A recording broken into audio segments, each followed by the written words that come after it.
Mahilig ka ba sa tahong? Ang tanong, alam mo ba kung saan matatagpuan ang best baked tahong or baked mussels? Kasi ako mukhang na-discover ko na kung saan matatagpuan ang best baked tahong na cheesy and flavorful sa abot kayang presyo. Kung mahilig ka rin sa crabs, yung crabs na malaman at malinamnam at higit sa lahat fresh, mas fresh pa sa akin. Charot.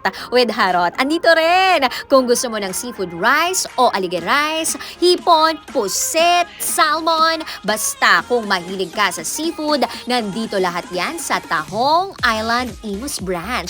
Oo, may Tahong Island sa Imus, Cavite. And I must say, hindi lang tahong ang talagang binabalik-balikan dito. Lahat ng paborito mong seafood, makakain mo na sa abot kayang presyo. Fresh yung mga yan, ha? Makikita mo pa kung paano lutuin kasi open kitchen sila. Alam mong best prep for you. O ayan yung stuffed squid, nakakatakam! Meron ding seafood rice na nilagyan ng shrimp, squid, and mussels. Kaya masasabi kong rice pa lang, ulam na. O, meron ding aligay rice na merong bawang sibuyas at crab pot.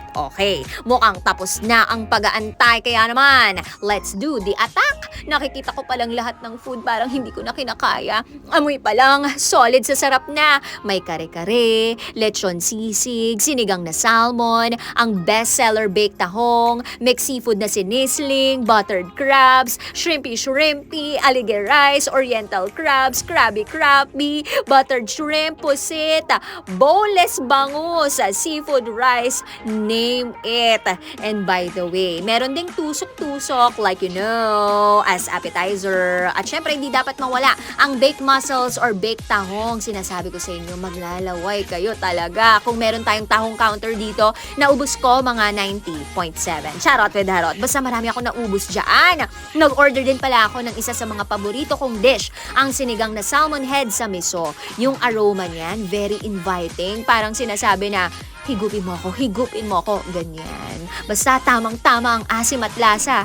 At eto na nga, crabs! Lantakan na natin ang buttered crabs. Alam nyo ba na wala akong pinatawad dyan, guys? Malasang malasa, pati ang sauce walang tapon, kundi shells lang. Of course. Kitang-kita naman. At ito pala ang krabi-krabi. Ito yung version nila ng Singaporean chili crabs. Kaya kung medyo mahilig ka sa maanghang, ito ang para sa'yo. Panalo ito. Wala rin akong tinira dyan. Meron din silang oriental crabs na nilagyan ng gulay, nilagyan ng gata, kaya malasang malasa. Kitang-kita naman na nanggigigil ako rito.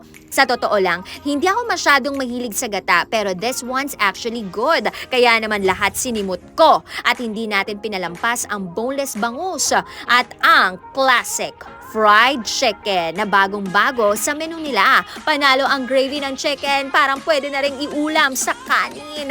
Grabe. Ang dami kong recommendations na dapat hindi nyo palampasin. Basta, hindi lang tahong ang binabalik-balikan rito. Lahat! At kung naglaway kayo sa akin, sa pagkain, punta na sa Tahong Island Imus, located at the Sun City Plaza, Aguinaldo Highway, Imus, Cavite. Open sila for walk-ins, reservations, private events, delivery, and takeouts. May Grab Food and Food Panda rin sila. Operating hours is from 10 a.m. until 10 p.m.